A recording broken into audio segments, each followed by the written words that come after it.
Imagine ordering and chatting with doctors all online and getting birth control delivered right to your door every month. Enter Nurx, a company that's here to make getting birth control easier. Nurx means fewer doctor's visits, skipping pharmacy lines, and automatic refills you don't have to think about. Plus, it's the most affordable option out there without insurance and could be free with insurance. Go to nurx.com/blame for a $20 credit. We're Okay is a gorgeously crafted and achingly honest portrayal of grief that will inspire you to reach across any distance to reconnect with the people that you love. The paperback edition includes a new foreword by Nicola Yoon, #1 bestselling author of The Sun is Also a Star. Bustle says author Nina LaCour treats her emotions so beautifully and with such empathy. The New York Times book review calls We Are Okay poetic and gorgeously written. We Are Okay by Nina LaCour is published by Penguin. Get your copy today.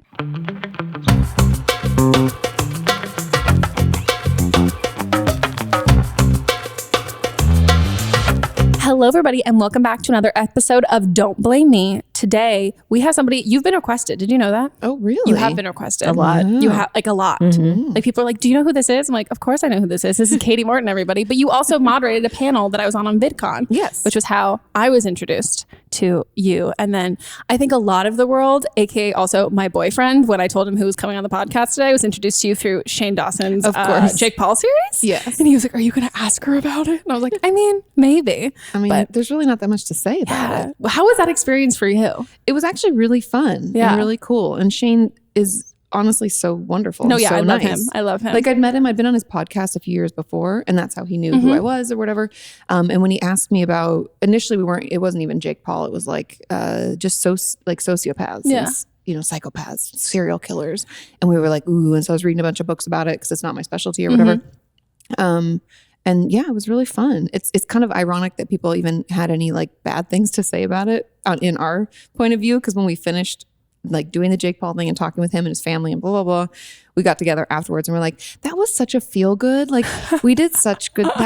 We just felt so good about it. And then like 2 months later it comes out and he's like, what the fuck happened? I'm like, I don't know. I don't know. I loved it. I actually really liked it too as a viewer. Like, because there were certain ones that I had no idea. Like I wasn't part of. And it was really fun. I had no regrets, So interesting. Cool. Also, I just like love to hate the Paul brothers. So like it was great. Like it was great content to hate watch that didn't support them financially, Totally. Because like that's my biggest thing with hate watching is I'm like, well, I don't want to give you money because like I'm not doing this. Yeah. From like a good place. You don't want to give him a view. But I was like, oh, now I get to give Shane a view. And I love him. And I love him. Yeah. Totally. Would you tell our viewers if they don't know who you are, what you do and what your specialty is? Because I mean, I know, but I won't spoil it. So my name is Kati Morton. I'm a licensed therapist and my specialties are eating disorders and self-injury work. And I have a mental health channel on YouTube where I answer all your questions. It's so good, guys. We also have Melissa here, as always. Hello. Well, guys, this is an advice podcast. It's called Don't Blame Me. If you are new here,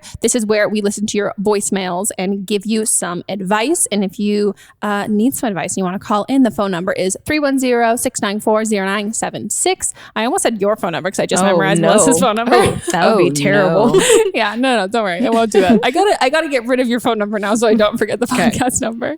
And for our international listeners / viewers, you can leave us an audio file and an email record an audio file. Send us an email with it at meghanpodcast@gmail.com. And this is going to be great because this is like, you're like a professional. And like I just like I don't lie and say I'm professional because I used to have a series on my YouTube channel when I was like 16 called Dr. Meghan, and I was like, oh yeah, that's not allowed. Well, 16-year-old you was just like, this is fun. Yeah. And I feel like if anybody saw that, I'd be like, oh, she's a real doctor. Like, okay, I'm like, you're a child. I'm a child. I have like an IKEA canopy in my bedroom. Like there's like the sticker skylines that you can put on walls and stuff. Like it was like Tiffany blue. It's very you weren't clear. wearing like a white jacket. No, like, I had like feather hair extension. Like it was like 2011 to a T. So, but yeah, so I'm so excited for this because now we actually have a professional. I know. It's a really big deal.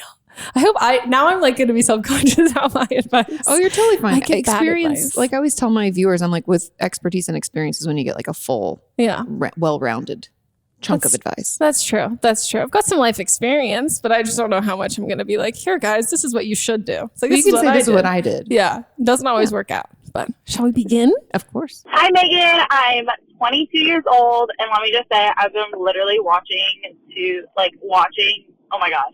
I don't even know how to talk right now. I've been watching you forever, and I love you so much. But I have been having an issue with people just taking advantage of me. I don't really know how to say it, but I'm a very giving person, and I don't know. I'm really ahead of most people in my life, like career-wise, maturity-wise. So if I want to go do something, I'm always the one to pay for it. I took my boyfriend of 6 years almost to Disney World with me last year. I've taken friends on other trips. I always pay for my one friend to go out to eat. I'm just always paying for other people. And then people will, hit me up to go do something and then just not bring money with them. And I know it's kind of like my own doing, but I just don't know how to deal with this situation. It sucks because I know it's my fault, but also I feel like people shouldn't be taking advantage of me. I've kind of just gone to the point where if my boyfriend wants to go do something, I just ask him how he wants to pay, and most of the time he wants me to pay, and I just say, no, I don't want to do that. Or, I want to go on another vacation, but I don't have anyone to go with if I don't pay for somebody else.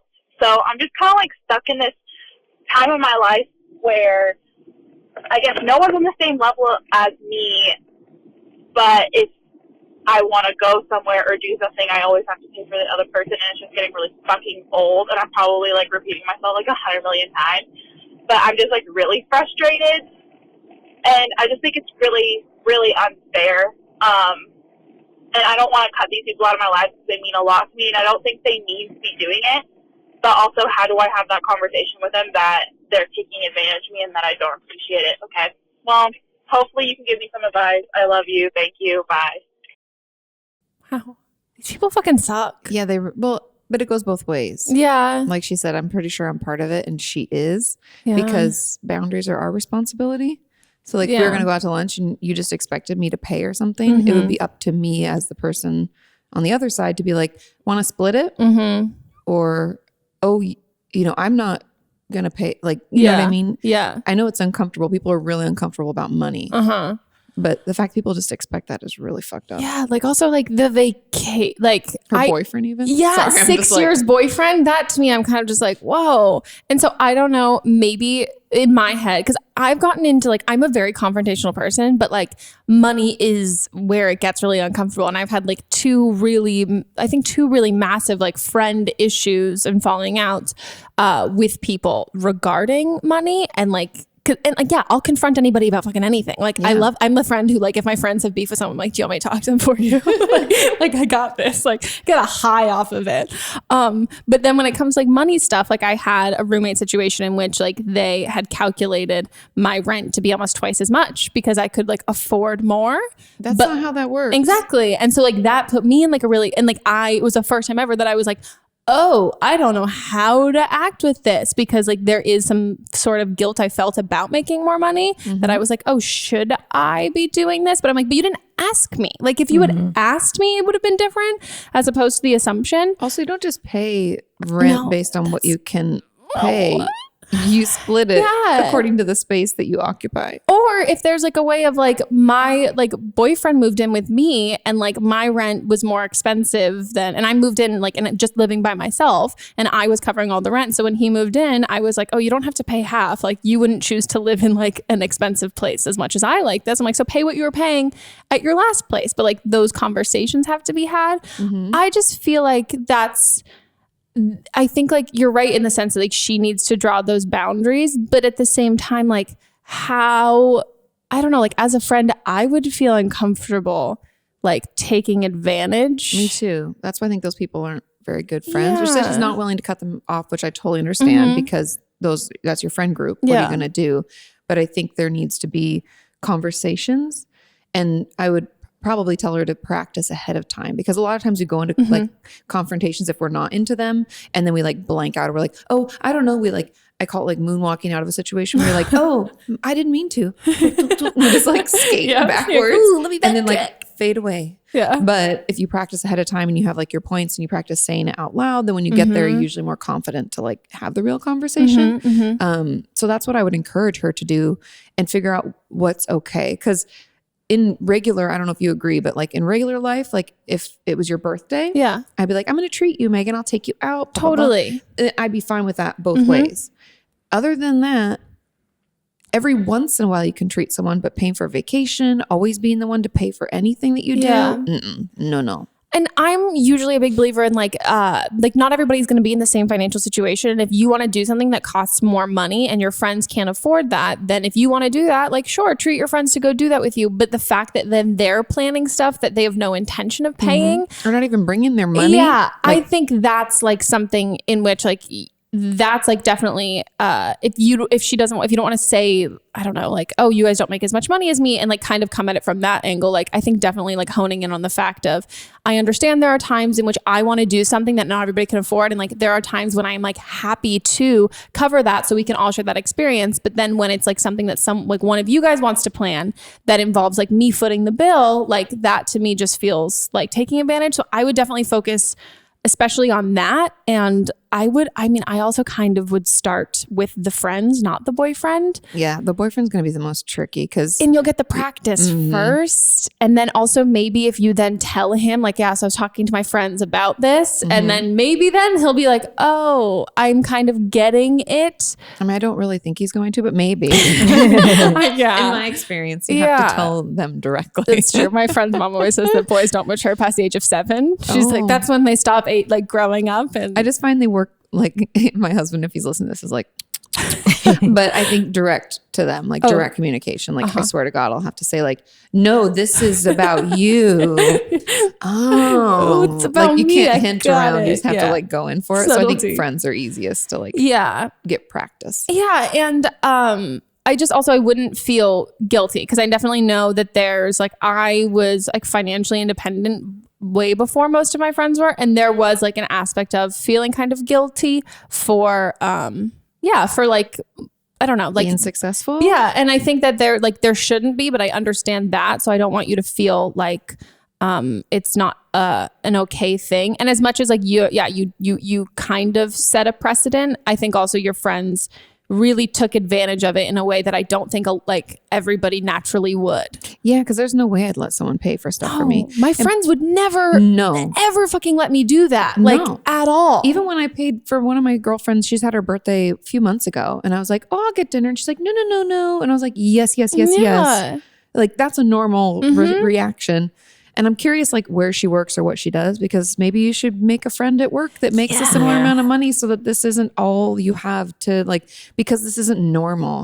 I feel like in a way, because this person might struggle with boundaries, they've found people who, take advantage of that. Yeah. And I don't really like it when I feel like someone's being exploited.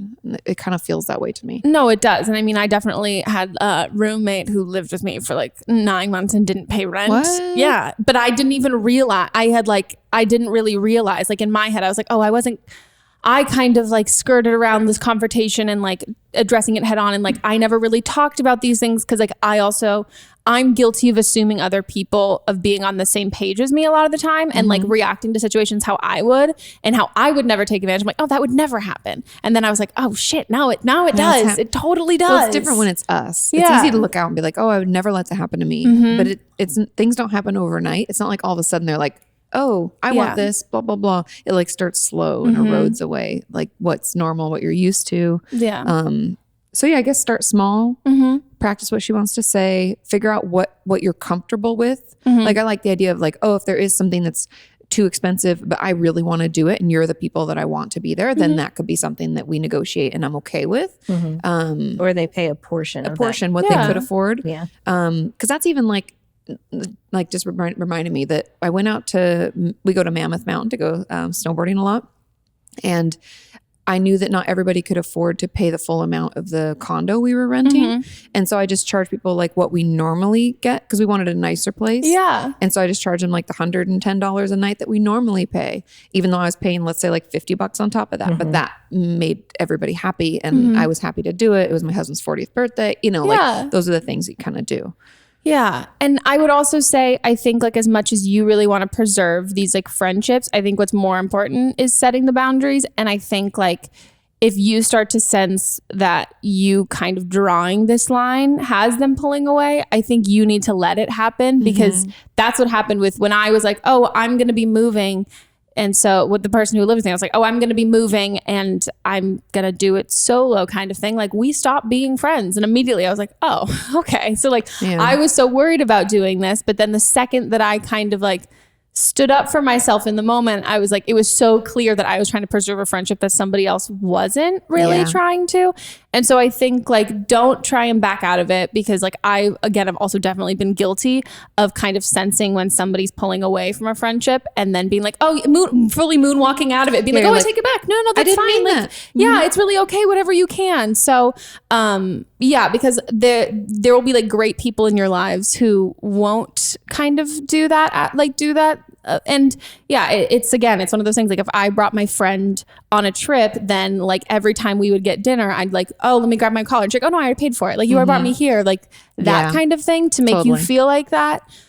I definitely think you got to have those real conversations. Yeah. And I think on like another side note that just made me think of something that I talk about a lot on my channel and with my patients is talking positively to yourself to build up your own confidence, because I think getting taken advantage of usually comes from a place of I'm not worthy or I can give this to them and that's why they like me. And that's the only reason. And if that is the only reason, you deserve better. Yeah. So like if they start to pull away, that is a good thing, because that means they're shitty friends. Yeah. And they're not really friends. They're just users, and they'll move on to someone else they can mooch off of. And so it'll be a good, not a test, because I don't really like the thought of testing, but it'll just be a litmus test that you're just putting out there, a healthy boundary, and we'll see if they can deal. Yeah. And there will be people who can. I definitely have like the greatest friends ever now. And I'm like, what the fuck did I do all that shit for? And I feel like that's what your 20s are for. It's just like ridding yourself of people who no longer like are with you. Oh, cool. I've got 5 more years. Just like Marie Kondoing everybody. Like you don't bring me joy. You don't spark joy. I know. Yeah. Yes. No. Totally. No. So but during the process, telling yourself like, I'm worth it. Talk about the reasons that people like you and the reasons that you're worthy will help you like stay the course. You got this. Shall we go on to the next one? Hi, Meghan. I'm 20 years old.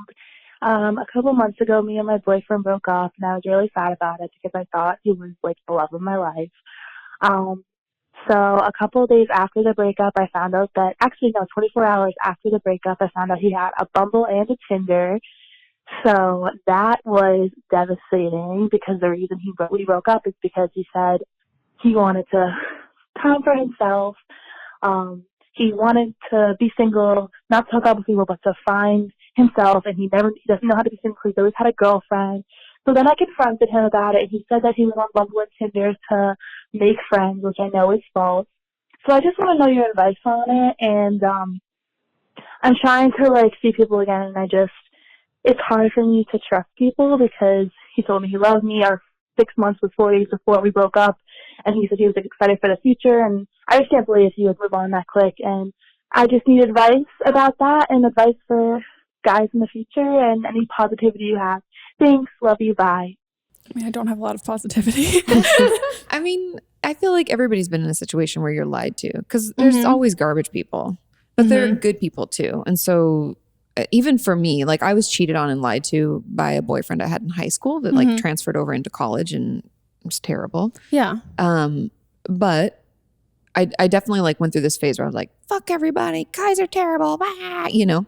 And then I came back to reality and was like, okay. And just figuring out what was important to me. Yeah. And then being slow to warm. That's really it. My therapist calls it puffer fishing though, really. I write about it in the book a little bit. Where like if someone tries to get too close to me too fast, I like stick my spines out like because I'm really soft and squishy and I don't want to get hurt. So if someone's like slow to warm, like even my husband Sean was like really slow, like I was like, come on, you know? Yeah. He like would wait to call and wait to do everything, and it was just slow. We got to know each other, dated a bunch. We dated 5 years before we ever got married, so it was like slow, real slow. Yeah.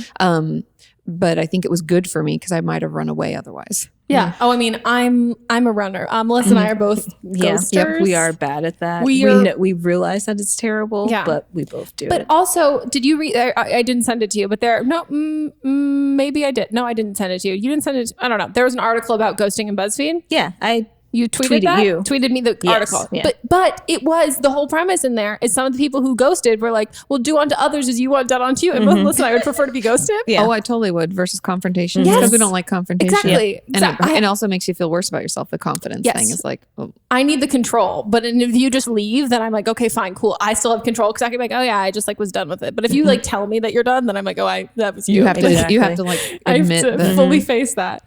But I just I'm sorry. Do unto others. It's just so funny. It's like I'd just rather be ghosted. I think the whole like men are trash narrative, like I'm definitely guilty of. Totally, and I'm over it too because it's really not true. People are trash. Yeah, exactly. That's what I was gonna say. I was like, it's not gender specific. People are trash in general. Like, do like straight white men tend to be trashier? Totally. But like at the same time, I think like as I've gotten older, I've also realized that.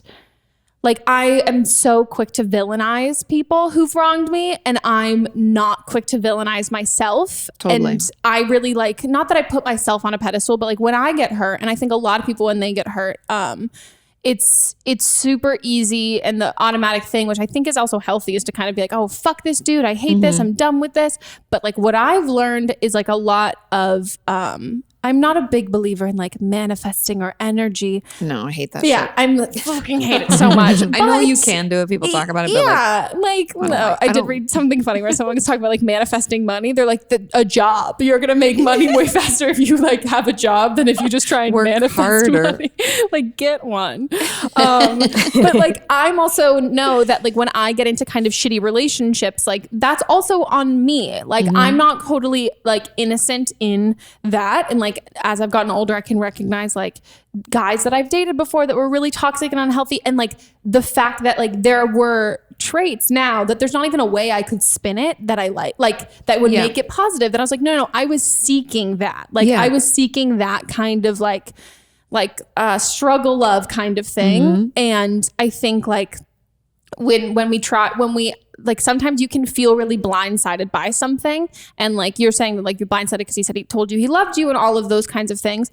I think also there, like when you end up dating a guy who ends up to be really shitty, I think the best from me, the last like terrible relationship I was in, I took a year off of dating because I was like, I'm fucked up. Like I don't know why. It was like the same thing with friends. Like I kept having like, I was accepting something that was slightly less terrible than the one before. Yeah. And I was like, my picker's off. Like, right. That's what's happening right now. Like I'm letting these shitty people into my lives. And like normally if it was any other person, I'd be able to see it. But like for some reason I'm clouded and I can't see that. So like, I don't feel good making those decisions based on myself right now.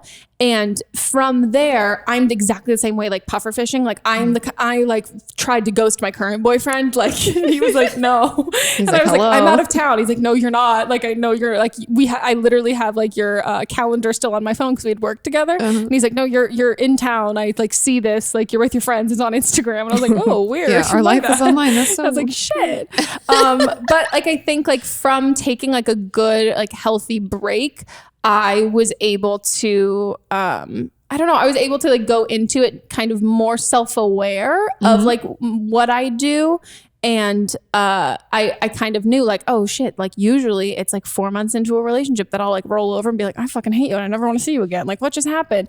But when I was going from like thing to thing to thing to thing, I don't know, I found myself like comparing, contrasting. So I think as much as you are seeing him be on dating apps, and if it makes you feel like that's what you should be doing, I think like I'm a huge fan of like winning the breakup, but I don't think being on dating apps the day after you break up with somebody is winning. No, that's really sad, honestly. Yeah, I think and give yourself some time, because I do think I did the same thing. So after a couple of shitty relationships, I was like, something's wrong. Like I'm the problem. Yeah. Because I'm picking these people and I'm spending time with them and like, what am I doing? And so I went to therapy again for like the umpteenth time and figured out like where it was coming from and what was happening and why I wasn't valuing myself or my time. And then went back out to try to date. Yeah. But it was like a 8-month time that I took a break. So like give yourself time, because your pickers off. I like that. And that's okay. We all go through those periods. I think also it's kind of just like figuring out who we want or who we are. And that's all part of the process. Yeah. And I think like not being quick to trust, I don't think that's necessarily a bad thing. And I think feeling like, feeling like this guy really like fucked with you and like in that way, I think like to find like the blessing in disguise and all of that, it's like, well, like you got this one over with. Like there's going to be other heartbreaks in your life, but this one, like you've learned this lesson. You're not going to like jump into something and you're going to be more wary of somebody when they say something and they might mean something else. So I think like as much as like that can be like, oh, being jaded or whatever, which I'm definitely so guilty of. I also then I think now I don't know, like I don't like, not I'm saying you blindly trust anyone, but like now it's harder for me to trust people. And so then the people that I do, like my friends and stuff in my life, like I fully trust them and like love them because like I'm holding them to a higher standard because you have something in the past to compare it to. And they proved it to you over time. Exactly. Like relationships take time and work. And you have to have them come back again and again and prove the same way that you do to them that you're worthy of it. And it just takes time. Yeah. And I mean, if you haven't gone to therapy, huge fan of therapy. Same. I think it's like a really great thing, especially if you're like actively trying to work through like what your mindset is when it comes to dating and all of that. Like you don't have to go in and talk about like your past or all of these things. You don't have to necessarily have like a huge like struggle in your background, but it can purely just be based off of like, these are the human interactions I've had. And like over the course of time, I've ended up in a situation which I don't know why I'm doing it. And you can start to pick that out and like realize why. Like I'm a very dramatic person. I'm a Leo. So dramatic. And so I've always gravitated towards guys who like who not like, I don't like grand gestures. Yeah, but people who definitely feed into it. And like I like when I was in high school, especially like for me, like I like loved guys who were jealous. Like I loved that. Like I loved to make a guy jealous and have him be mad. So much drama. Oh my God. And like with like having a fight at a party and all that stuff. And to me, like those like big like acts of like that to me was like, oh my God, that's what being in love is like that's what I want someone to like fight for me and like all that. And like as I got older, I was like, that's so stupid. Like, I think it's also teenage though. Yeah. Because like teenage you love 20s too. But we've also been watching a lot of like rom-coms that tell us that is what love is like. And love should be like calm and quiet and sustaining. Exactly. It's just there. It's like, it doesn't need to be like, I don't know, written in the sky. Yeah, a guy drives to Vegas for your second date and surprises you with your friends, which I was like so romantic. And then after I was like, fucking creepy. Why did you know where we were? Too much. So like and I have the too much gene, so that I'm attracted to people who have the too much gene. And then when I started dating my boyfriend, he's like so like calm and like way more subdued. And like he can be like fucking stupid and like annoying and the worst too. But like he's not like immediately right off the bat, I couldn't tell if he even liked me, which was like not a thing for me. Like I like guys who were like obsessed with me and like that whole thing. Yeah. And he was just very much like, it's like chill and kind of quiet. And I was like, what the fuck? You're like, I need more. Yeah. And then I was like, more gestures. This is me. This is in my head that I think that I like really like thrived off of that drama. So therapy is really a great way to kind of break it down. And then also figure out, what's been great for me is like figuring out like when I'm looking for something in somebody else, like what does that mean that I'm trying to find through somebody without doing the work myself? Yeah. It's like want versus need kind of, because I think that it's really important that we want people in our lives. We don't need them. Like, and I know that sounds really depressing to some people that like, I should have all I need, but you should have all you need. Yeah. And if you don't, then therapy is a great way, or it was for me, to even figure out what that need is and how I can fill it myself with things that I do for myself. Because we have to care for ourselves. And then you look for someone else that you just want them around because they're awesome and they're nice and you love them. Yeah, exactly. But you'll be good. You'll be fine. Don't worry about it. Don't let him Tinder his way into oblivion. It doesn't really matter. Yeah, it really does. He's not important anymore. No, not at all. Also, random thought. Something that I do, and I don't know if this is healthy or not healthy. Even as a therapist, I'm not perfect, obviously. But something that's helped me move past like shitty people or things is I like to think we like shed skins of ourselves, almost like a snake, like over periods of time. It so much so that like if they saw me on the street, they wouldn't recognize me. And that's always given me a little bit of power to like get over it, because I don't need to win the breakup by like dating someone else really quickly. I'm not that person anymore. You know, I'm doing better. I'm working on myself. And, right. And it sounds silly, but like that little shift in the way that I think about things can help me move past, so that I'm like, they don't know me anymore. That version of myself doesn't exist. And I'm doing something better for myself. I'm doing something different. And so I love that. I do too. Oh my God. Shed that skin. I must have shed so many fucking skins. But like snakes do it like 3 times a year, some crazy amount. So like you can do it too. Yeah. Oh, I love that. I love that so much. Yeah. And hang out with your friends and like, throw yourself into other stuff. That was like, I started a lot of hobbies. That's when I also, when I went through a terrible breakup, when I started writing a movie, and I was like, cool, let me do this. Let me do all these other things. Yeah. So don't worry about it. You'll be good. On to the next. I was just calling because I obviously need some advice. So what's going on right now is, for the past, like, I want to say maybe 6 to 7 months, a friend of mine has, not been making the best choices. She has decided to talk to a whole bunch of guys just because like she wants attention and stuff like that, which I mean is fine. She's a 22-year-old young girl, like that's cool. The only problem is she's married. Yeah. So like, I understand why she's doing it. I'm not saying that it's okay. I've told her that I don't think it's okay, but I understand why she's doing it and stuff. And I didn't think that anything would come of it until one day she told me that she actually did cheat on her husband, but that he was okay with it. And then, like, I was like, whoa, I didn't think it would come to this, like, blah, blah, blah. So I just, told her that I didn't really agree with all the stuff that she was doing and that I didn't want any part of that sort of situation. And then things kind of got worse, and she was just like, claiming that she had all of these like mental problems, but I don't think that she doesn't, but I think she might be blowing it a little bit out of proportion. And also, all of this is like all of her own fault. And so we had a huge falling out with that. And me and her, and then also another one of our really good friends, we all worked together.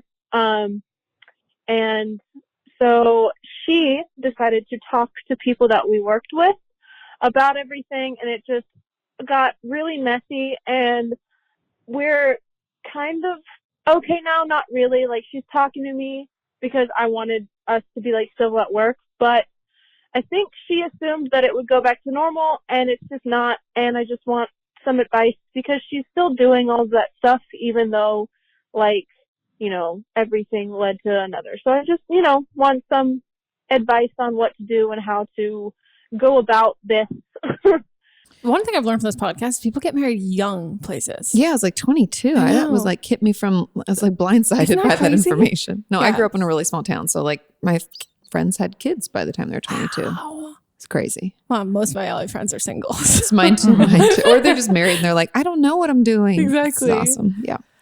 But I think like not to downplay her worry because it is a friend or whatever, but it sounds like, and this is, I know is a very dramatic version of this, but we all take different paths in life in friendships, and those don't always go together, and we grow apart. And I think this is a time where you grow apart from this friend because her marriage is her business. And her dating life is her business. And the sooner we can all recognize that and not really get involved, because you said, I don't agree with this. And that's all you really have to say. I don't agree with this. I don't want to be a part of it. Like, don't involve me. Like, I had a friend once, we're not friends anymore, obviously, be like, oh yeah, we want to go out like out to dinner and then go out to dance and da-da-da. And I was like 20, maybe 23, 24. I think I just started dating Sean, my husband. And she was dating someone else we knew. And that wasn't who she brought.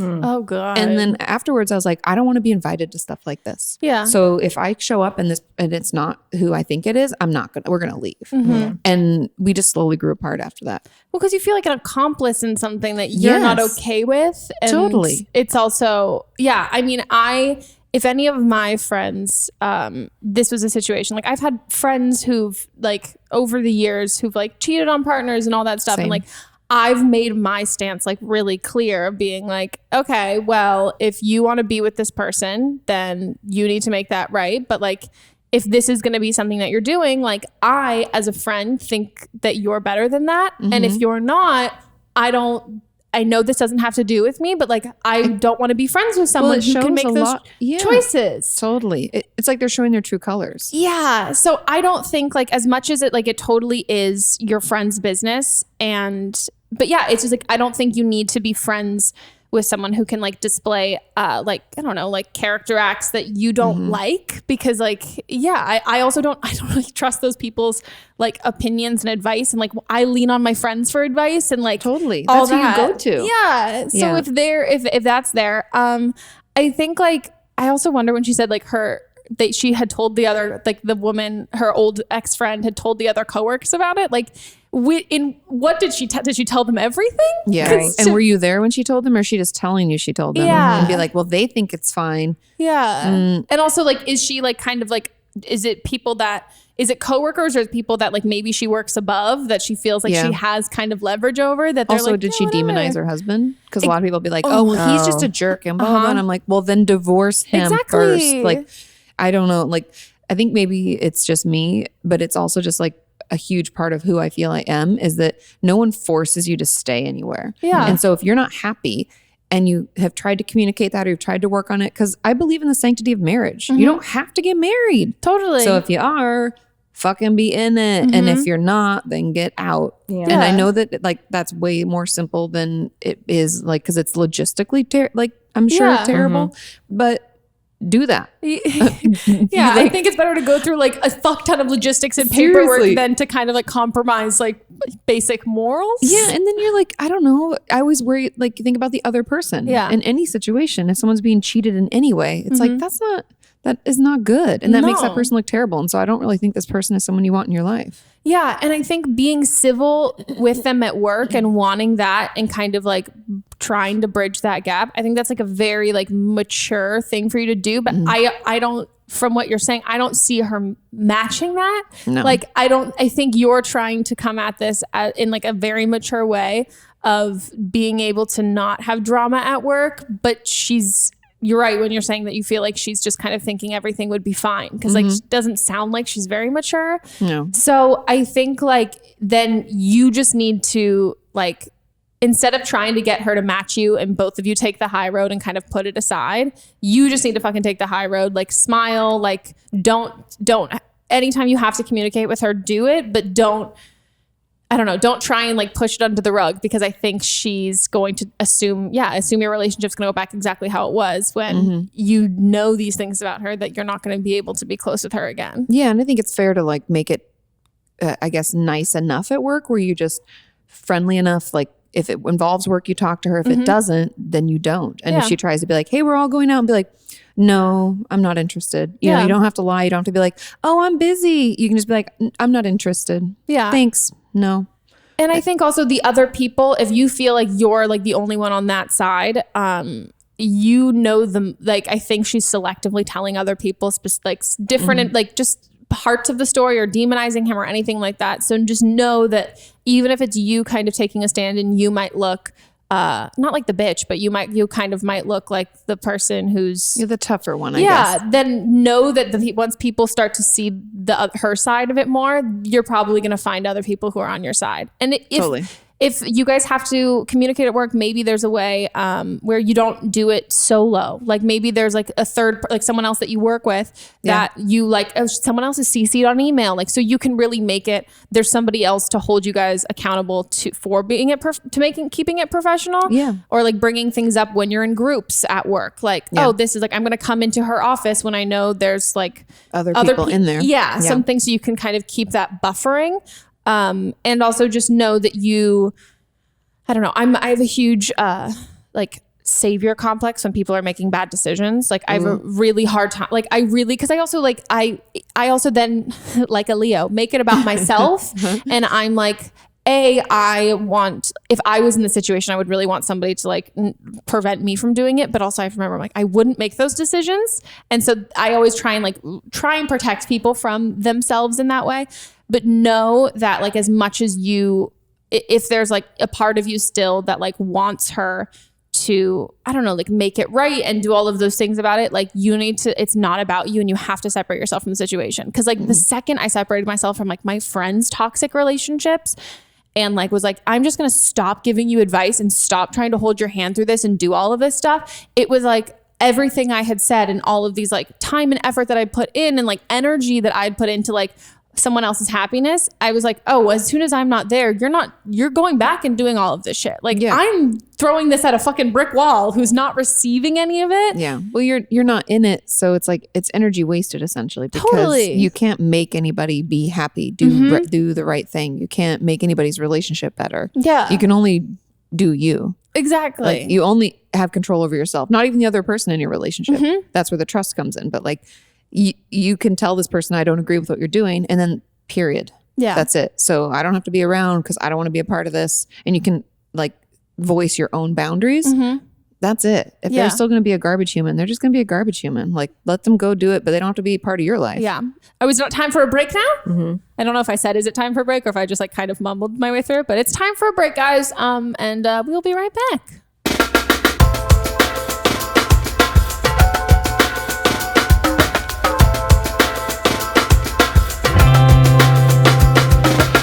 When was the last time you ate a breakfast that you felt good about? Not a bowl of sugary cereal, but a breakfast that's nourishing your body. Now you can transform your breakfast with Daily Harvest. Daily Harvest delivers carefully sourced, chef-crafted smoothies, savory bowls, overnight oats, and more built on fruits and vegetables.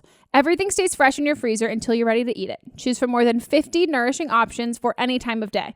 Ready to blend smoothies, savory harvest bowls, soups, and more. Just add water or milk to make a smoothie or heat up a harvest bowl and enjoy. All of Daily Harvest's ingredients are carefully sourced for maximum nourishment and flavor. You can actually see all of the ingredients when you open up the cup. Daily Harvest is the easiest, most delicious way to load up on fruits and vegetables any time of day. I am a huge fan of, Daily Harvest in general. We've talked about the aesthetic, guys, but the aesthetic, it's on brand with what I like. It's just so pretty. And I tend to judge a book by its cover. And let me just say, I was right. I think that these are not only like so cute and like aesthetically pleasing and all of that stuff. Also, if we want to talk about like, I'm somebody who constantly has a ton of food in my fridge and my refrigerator and my freezer. They don't take up a ton of space at all. Like it's smaller than a bag of spinach. But it's an entire meal. I love a lot of the smoothie ones that they have, but I would have to say, I think my favorite one is, it's like a cauliflower pesto one. And I mean, as a girl who can't eat dairy, anything that's like pesto, but don't worry, it's not going to make you die. And I'm like, that's so nice, Daily Harvest. Thank you so much for thinking about me. It's so good. And if I'm feeling lazy, I'll just like put it in a bowl and then put it in the microwave. Or if I'm feeling like fancy, I'm like, let me heat up some in a skillet and like really like go ham. And I just feel like a fully fledged adult. Fully fledged, fully formed. I'm a full adult. That's a lie, but this one makes me feel like I am. So go to daily-harvest.com and enter promo code BLAME to get 3 cups free in your first box. That's promo code BLAME for 3 free Daily Harvest cups at daily-harvest.com. daily-harvest.com.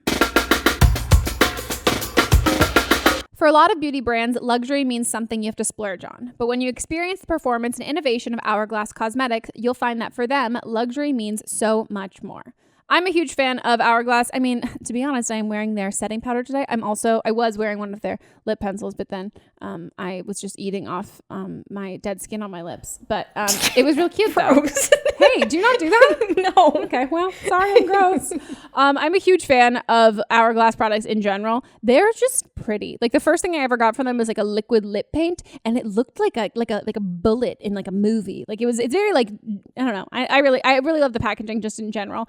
But I also love the formula and so much of their products. I'm also wearing their highlighter today. Damn, guys. If only you could see my face. I mean, you're glowing. I'm like your cheeks are really glowing. Thank you so much. It's highlight, not pregnancy.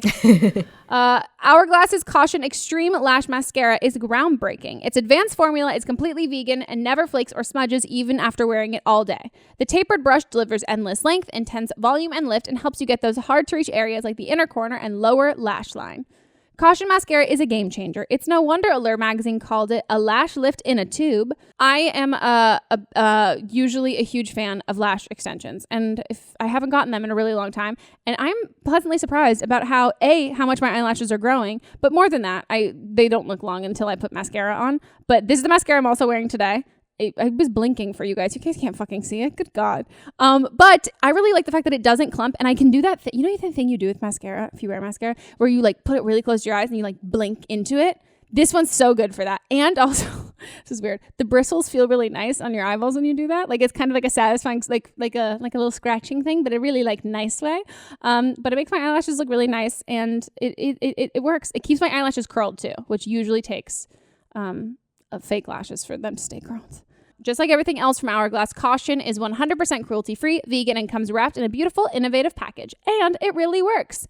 Discover Hourglass and experience unparalleled next-generation performance by visiting hourglasscosmetics.com/blame and use promo code BLAME to get free shipping with your purchase of a full-size Caution mascara. That's hourglasscosmetics.com/blame, promo code BLAME. Bioclarity is a clean and green skincare brand that has products that just work. I currently use the Clear Skin Routine, which is great for combination, oily, or breakout-prone skin. It's a 3-step regimen that gets rid of breakouts, clears and calms skins, and is packed full of detoxifying nutrients.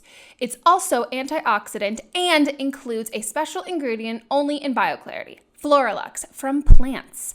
I have seen such a great change in my skin. I have very, very, very sensitive skin, but it also it's sensitive, but the kind of sensitive that breaks out, yet also will get very dry. So for me, it can be really hard to treat breakouts without stripping my skin of all of that good stuff that you're supposed to keep in your skin. So for me, this is able to keep my acne at bay, especially my hormonal acne, without making my skin crazy, crazy super dry. Their products are 100% vegan, cruelty-free, paraben-free, sulfate-free, and artificial fragrance-free. There's a 100% risk-free money-back guarantee. Get healthier, more radiant skin by going to bioclarity.com. And right now, my listeners will save 40% off on skincare routines, plus an additional 15% off everything on their website.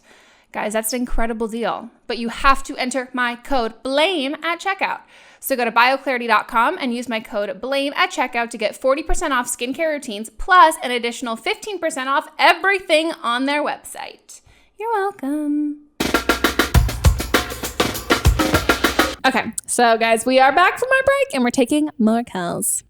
I'm 23 years old, and I recently found out that one of my, I'm going to say coworkers because that's how I met her, but all of my coworkers, we're really, really close. We work in retail, a little boutique down in Georgia, and we're super, super close. Recently, she went on vacation, and two of my other coworkers, were dog sitting for her. And one of them went up in her room trying to find a charger, and found her journal. And I've already talked to this coworker, but she knows that she invaded her privacy, and she read it. It was out in the open. But basically, the girl that went on vacation, we'll call her Susie. She had an emergency back in November and was gone for a week.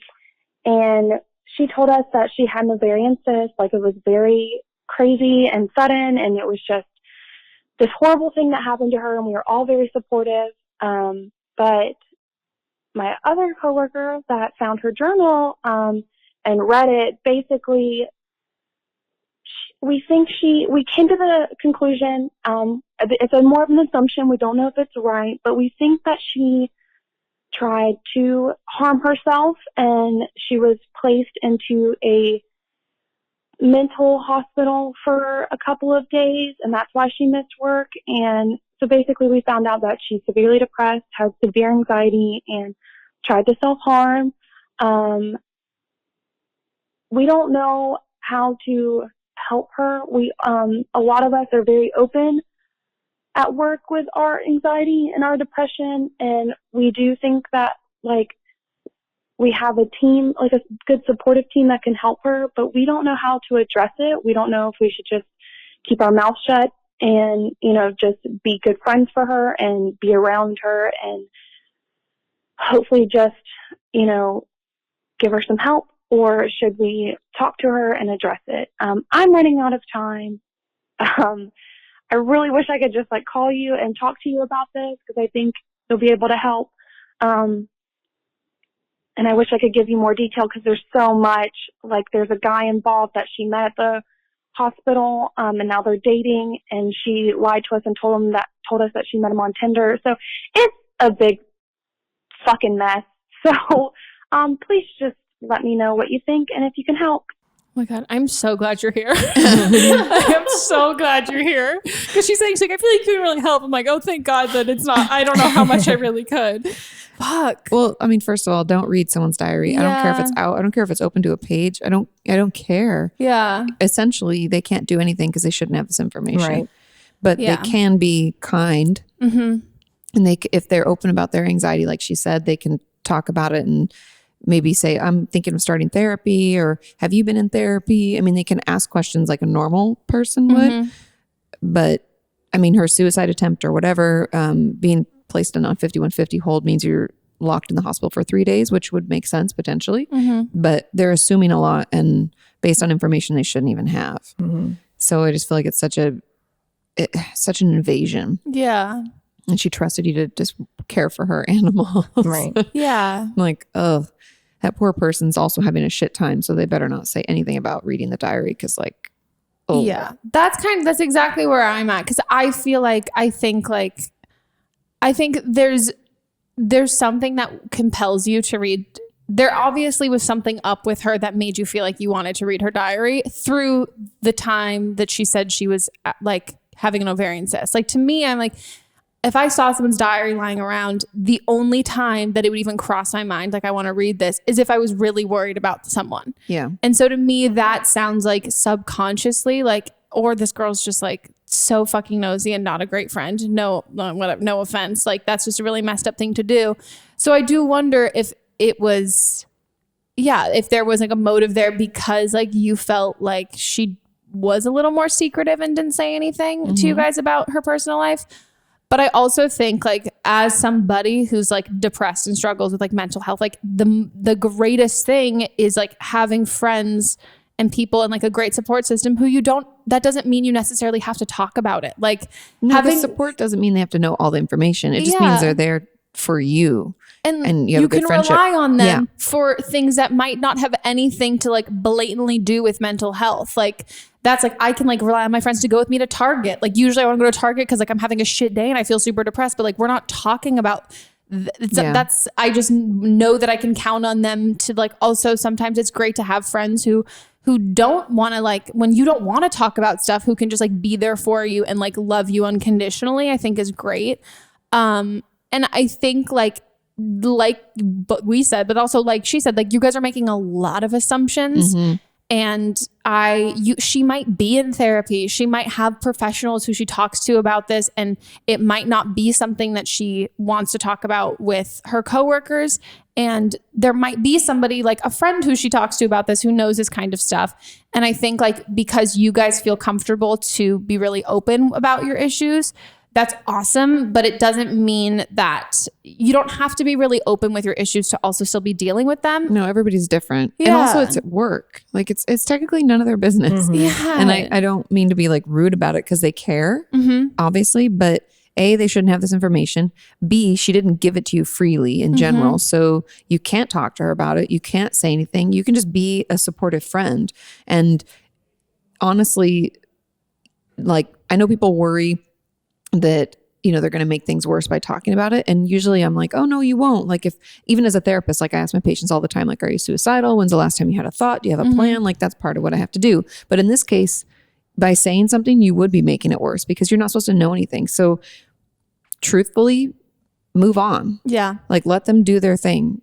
She's obviously, if she was 5150, that means she's seen someone. Yeah, that's what I was going to say. Because unless she took herself to the hospital, which people can, but that's so much more rare than a therapist being like, well, you should probably go in. I'm worried about your safety. So I believe that she is seeing someone. So you're just going to have to move on. Yeah. And I think like there's a way to be like, you should always be like a supportive and like understanding and caring friend. And there doesn't have to be suspicion now. Like you don't have to like, there doesn't have to be a motive underneath all of this to try and get her to open up to you guys. And I think like you're able to see like she's coming into work. She's not taking this time off and all those things. Like there are some things that like when you can throw yourself into stuff and be doing it really great. And the last thing you want to do is talk about like when you're not necessarily doing awesome. Yeah. So I think you guys need to like, don't bring it up to her. Don't change how you act around her. Don't try and like overshare your stories to try and get it out of her, because then she'll she'll and if she wanted to open up, she would. Yeah. And like she's dating a guy you think she met in the hospital. So what? Yeah. I mean, truthfully, on the like therapist side, that's not supposed to happen. And I'm sure her therapist is saying things like, do you think this is healthy? And if you're both having a really hard time, like, you know, do you think that's the best time to start a relationship? Like, I'm sure all that stuff is coming up, but that's not your job. Yeah, it's not at all. And I think if you care about somebody, like this should be just be the same kind of friends you've been. And also don't fucking talk about it with each other anymore. Yeah, no, I was going to say that too. Stop gossiping about it. Yeah, because they're doing a lot of speculating too, because they don't know exactly what happened. And if anything, you're just gonna then, even if you don't bring it up to her, but you guys keep talking about it, she's gonna catch on to the fact that everybody else has a secret that they're keeping from her. That's about that's her secret. Or if you're like whispering and then she walks up and you get quiet, like. Trust me, it can only make it worse for her. Yeah. You know, so just stop talking about it. Stop, you know, and if your other person at work is like bringing it up, be like, let's not talk about that anymore. Let's just be a good friend to her and move on. Yeah. That would be my advice. Because A, I think she's seen someone, so she's got it covered. B, you have information you shouldn't have, and it's her life. Yeah. So. And don't fucking read people's diaries, guys. I know. And then don't speculate and like, I just text other people about it. That other person should have never told you that they read that diary. They should never have read the diary. But then like, the story sounds suspicious too, because she was like, she was looking for a charger and went upstairs. And then just read, but also why would you need a charger at someone else's house? Right. Like, it seems like she was looking for something. That's what I wonder. Yeah. If she wanted to tell you, she would have told you. Exactly. Yeah. And you can be worried, but all you can do is ask that person. Okay. Don't read diaries. Moral of the story. I know. On to the next one. Hey, Megan. I'm 16 and I was just calling for some advice, obviously. Otherwise, I wouldn't be calling. I am the mum of my friendship group, but I'm also just like I'm that girl, you know, but I'm also the girl that gets caught up in everything, and I'm just a constant mess. I cry in all of my maths classes and I'm not even bad at math. I just cry. Anyway, I've struggled with anxiety and depression, and I think I always will. I think that kind of comes with the territory. It's something you battle for a long time, and it might get better, but comes in waves, that sort of thing. Anyway, I have a lot of friends that have been through a lot, and I'd like to think that I've been through a lot myself, but I'm kind of the mum of my friendship group, and I've had friends pass away because of suicide, and I have had friends who've struggled through eating disorders and lost them because I've had to tell their parents because their life was at risk. And I have had I've had friends who have been sexually assaulted, and obviously these things they impact me, but the people that are suffering from these are going through a lot harder time than I am. And I'm not saying that like, poor me, like this stuff is happening to the people around me. But I've struggled with, I don't know, I think I take on other people's problems. And I think that has impacted the way I see myself, because I'm constantly putting other people before myself. And I just have this strange mindset that I have to be selfless to the point where I don't even care about myself. It's just as long as everyone else is having a good life. Anyway, and recently I was more actively seeking, I think, happiness for myself instead of just ways to give it to other people. And I've used, you name it, I've looked into it. I mean, I've done therapy. I've looked at so many self-help books. I've exercise, yoga, everything, art, painting, writing, you name it. But I think I'm starting to notice that there's a certain level where I am holding myself back from attaining anything more than just being content because I feel comfortable with sadness. And I just want to know if you have any advice to break myself out of myself, because I mean, I'm trying really hard, but I just feel like I feel comfortable with my tears, and I need to kind of find a way to stop that because it is really holding me back. I'm sure as a therapist, you hate when people like reference zodiacs. My therapist constantly needs to tell me I need to stop being like, well, it's because I'm a Leo. But like this to me screams so like Pisces Cancer. It doesn't really bother me. I think any way we can kind of like explain something sometimes gives us power, because then we have a name for it. We're like, oh, it's just this, and whatever you want to call that. But I like that she mentioned like being depressed and anxious, that'll be something that she'll always struggle with, because I think a lot of people think that, oh, I'll see someone and then everything will be better. And yes, that's true. You can feel better and you can have tools, but it'd be like saying, oh, I had a cold once and then I took this medicine, so I'll never get a cold again. Yeah, it's not mono or the chicken pox. No, and like we'll all potentially have bouts of depression and anxiety. Yeah. That's just life. And like I think the sooner we recognize that, and it's actually kind of empowering, because then it's like, oh, okay, well, I have these tools that I've learned because I've been to therapy or I've been working on myself. And then, because she says she tried things. So I'm curious, like, she's stuck with them. Because when people say, I've tried a lot of things, I'm like, for how long? Yeah. Like, did you go to therapy for 2 months? Or did you go to therapy for like 6 months? Yeah. Or, and it's not that there has to be like a certain amount of time, but I'm like, we each need time to figure out what works for us and what makes us feel better. Because she has no boundaries, and she's like super empath. Yeah. And I think she's absorbing. So self-aware, which is something that I have like struggled with as like, which sounds like usually, being self-aware is like a great thing. It's like a blessing and a curse. Yeah. And so like the first therapist I ever went to in LA had told me, like, I like just like sat down and like told my like kind of life story and everything. And he was like, what he told me, I was alarmingly well adjusted. And that like then immediately was like, oh, and he was a psychiatrist too. And so he was like, then was like, also it was a he. So I'm like, I don't like that as much.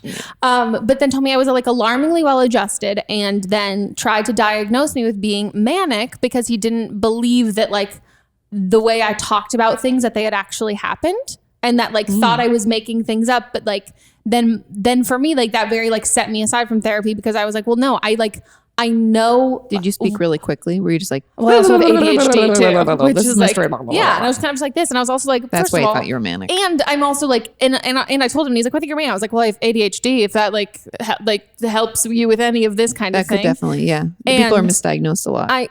And like I speak really fast, and also like even me, I'm like, okay, I could fucking therapize myself. Like I'm an only child. Like there comes like a level of like detachment when you talk about things, like when you were the only one going through that. Totally, like, you like talk to yourself about it and like reason exactly. and figure it out. And move so forward. I'm like, okay, sure. And I'm like not a crier. And so I was just like, okay. I mean, now I'm a crier. The last 2018 was a year of Meghan being like, okay, I guess I cry now. It's like Amanda, Cameron Diaz's character in The Holiday. I was like, I relate. That's me. All of a sudden. He's like, yeah, they can't stop.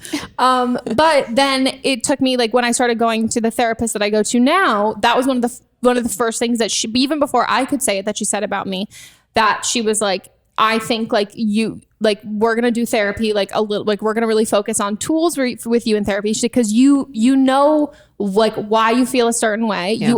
You can rationalize the fact that like that's not real, and like that it is in your head. And you also know what made you feel this way and what you can tie this back to.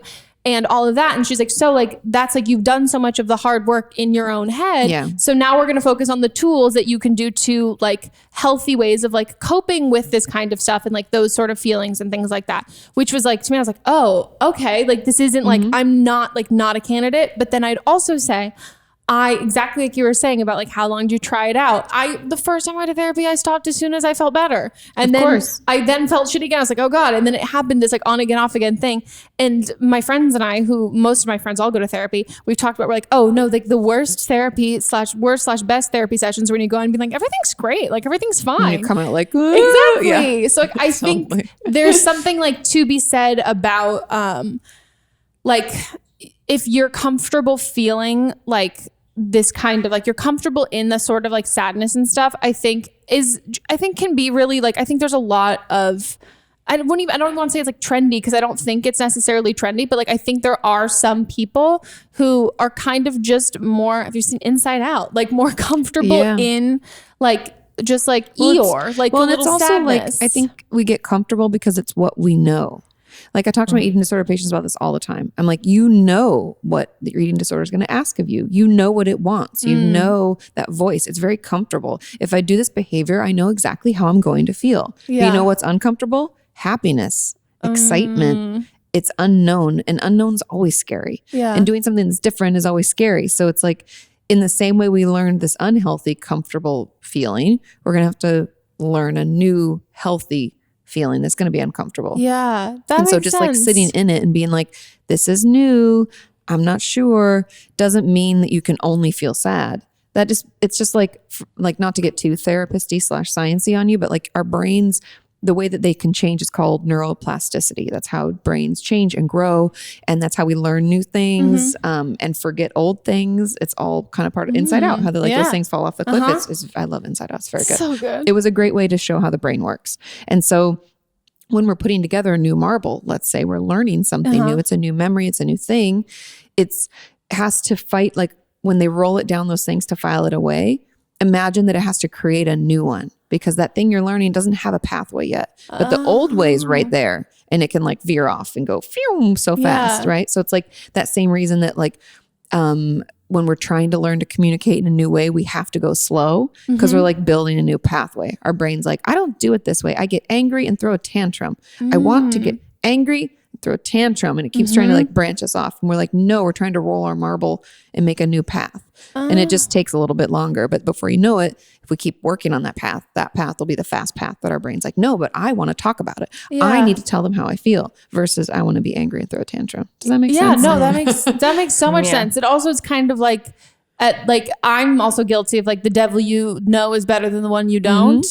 And so I think like while it might be feeling like, oh, I'm comfortable in this way, I think you're right. It's not necessary. It's just, you know, the outcome of this. And like, it's the same. I like ghosting people. Like I'd rather have control of the narrative. Know how that feels. Yeah. Than give somebody else and then do something that I don't necessarily know how it's going to end up. Yeah. And like, you can get comfortable in like, and also like when you struggle with depression and things like that, like you can get comfortable in knowing like the kinds of sadness that you have. And then like if you put yourself out there in a different way, you're like, oh, well, I don't know what that result's going to be. And that might scare me because I know how to handle like this aspect of it. Totally. But I think like being the mom to the group to like address that part, I think there's like I have a fucking podcast where I give people advice. Like I understand you are the mom of your group. Yeah, like I like being that for people. But I think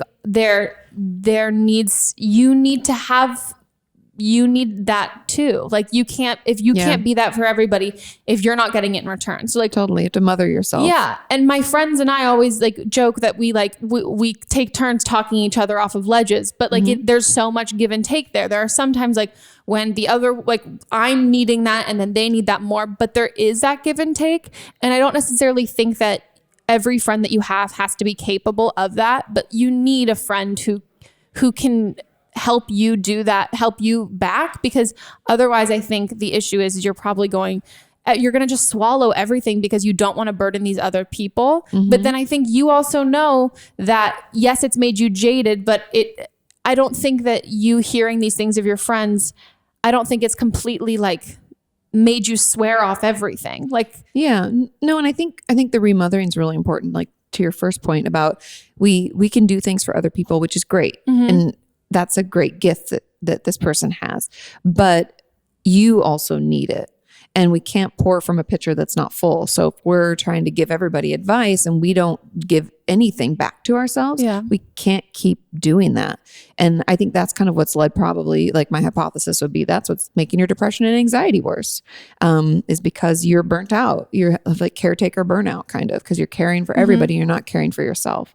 And I think the sooner we can start thinking about our mental health the same way we think about our physical health, like no one would say if you were super sore and tired or kind of we're coming down with a cold to be like, you can go run that marathon or you can go to that spin class. They'd be like, no, you need to rest. And we need to think about our mental health that way. So if you're giving advice and supporting people and being at their beck and call, probably no one would be mad if you're like, hey, maybe I should take a break. Maybe I should take care of myself. Maybe I should turn my phone off for a day and like mindlessly watch Netflix, like whatever it is that your brain needs, you need to give it to it. Because I don't think this person's doing that, and it's only going to make the depression and anxiety worse. Yeah, and I think you need to eliminate the guilt aspect, because like, and I've definitely done that before, and I think that's like what stops a lot of people from like getting professional help is like, oh well, all these people have it worse, and like I'm so like.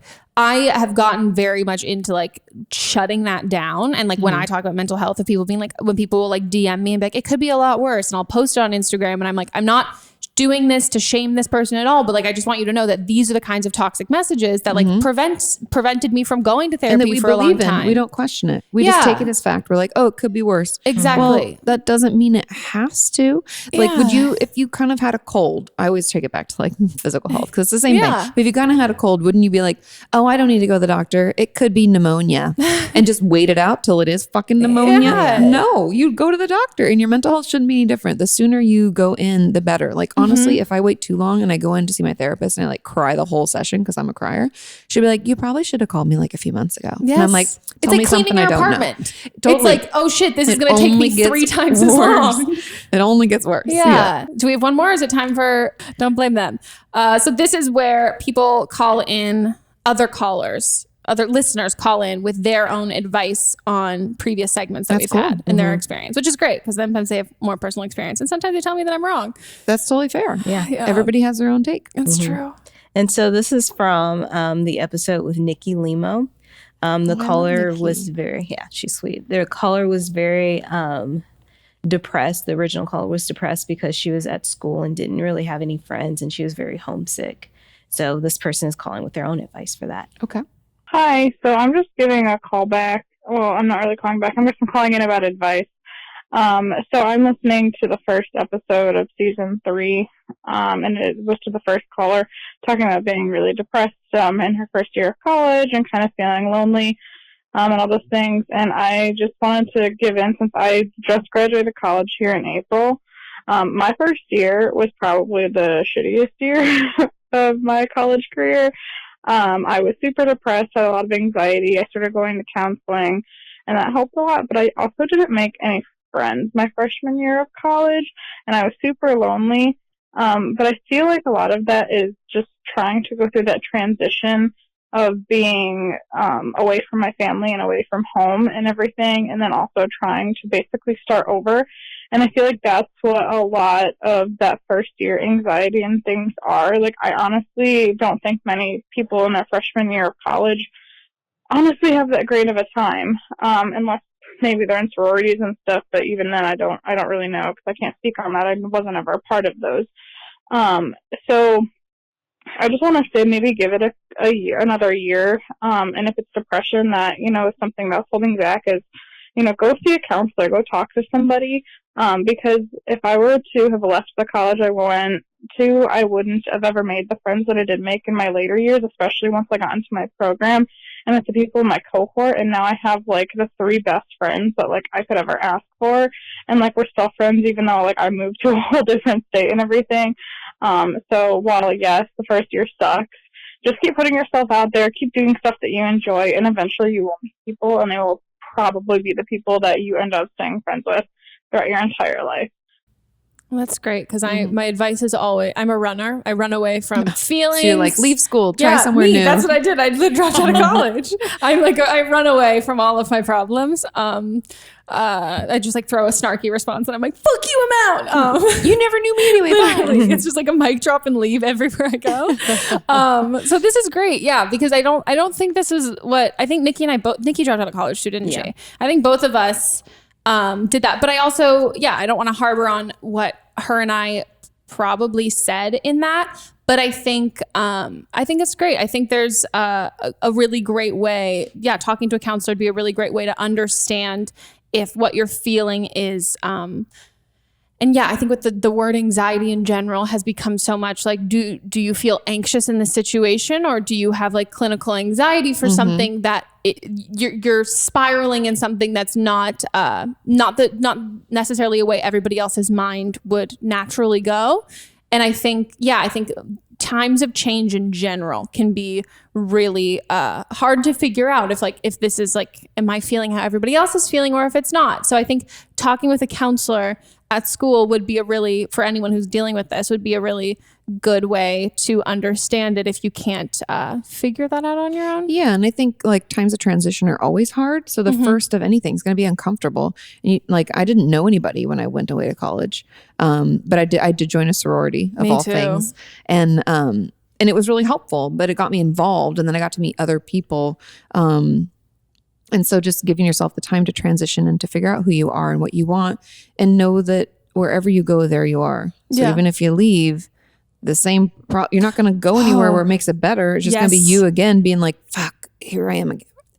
Yeah. It's like every time you're just like run into a wall over and over. And so it's best, like the person said, that's why that was really great advice for her to be like, no, I stuck it out and it actually turned out okay. Yeah. Because it does. If we stick things out, that's always when we grow the most. When we're like, oh, wow, yeah, that was shitty, but like, wow, it was good. Yeah. Yeah. No, I mean, exactly what you said though, about like, you can take yourself out of the situation. And like when I left college, that's like the first time I was diagnosed with like situational and clinical depression. They're like, well, situational, like this is why you had to leave college. And you were like, I can't stay here. I have to leave. But like, then I was like, why don't I feel totally better?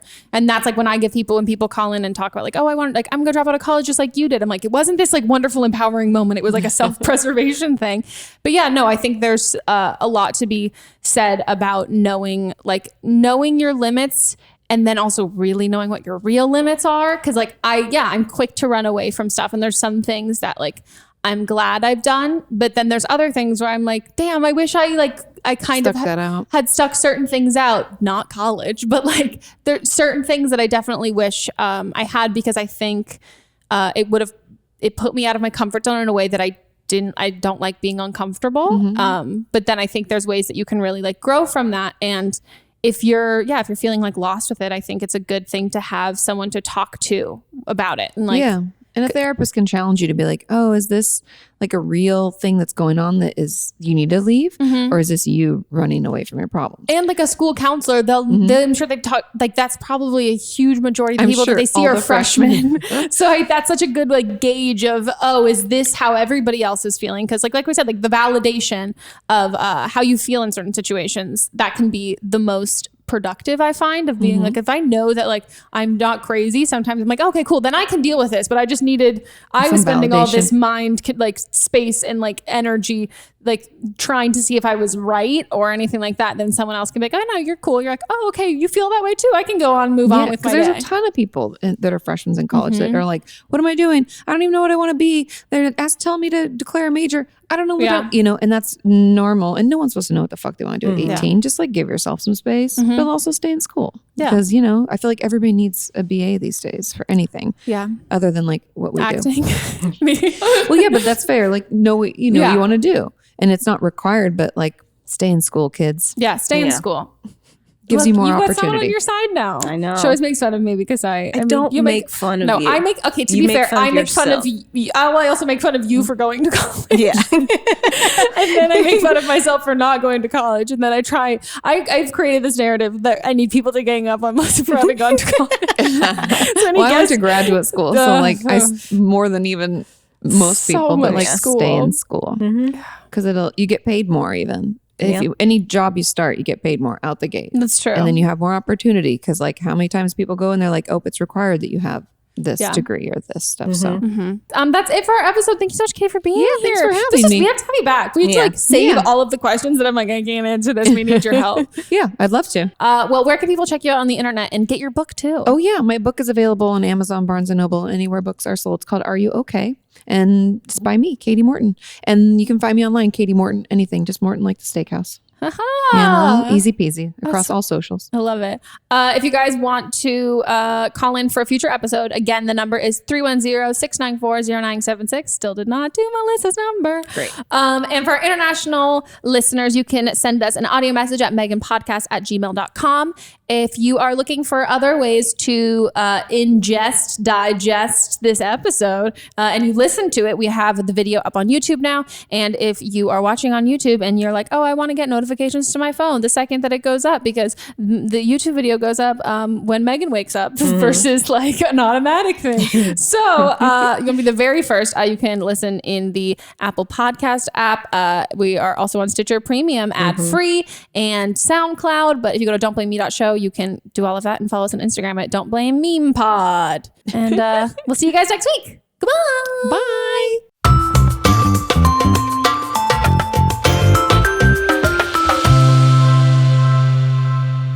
Imagine ordering and chatting with doctors all online and getting birth control delivered right to your door every month.